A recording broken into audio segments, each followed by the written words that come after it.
ভাই ভিসার যে কোনো নিউ আপডেট যদি আসে তাহলে আমার মুখ থেকে আপনারা প্রথম শুনবেন। আমার ভিডিও আপনারা দেখেন দেখেন ভিসার বর্তমান কোনো আপডেট নাই।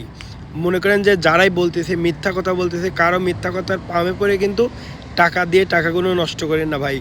মালয়েশিয়া এবং বাংলাদেশ গভর্নমেন্টের মধ্যে এখনও কোনো অফিসিয়ালি এগ্রিমেন্ট বা চুক্তি হয় নাই। ভিসার সম্পর্কে একটা কথা হয় নাই। আপনার মাত্র মালয়েশিয়া আপনার কথা বলে রাখছে বাংলাদেশের গভর্নমেন্টকে যে যদি আমরা লোক নিয়ে আসি তাহলে বাংলাদেশ হবে আমাদের প্রথম প্রায়োরিটি। তার মধ্যে মনে করেন যে 30 থেকে 40,000 মাত্র লোক নিবে।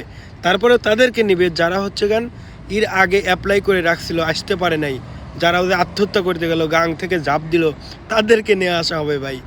আপনারা মনে করেন যে এখনই 4-5 লাখ লোক যদি অ্যাপ্লাই করেন ভাই, এত মানুষ তো নেবে না, কেন আপনারা অ্যাপ্লাই করবেন বলেন?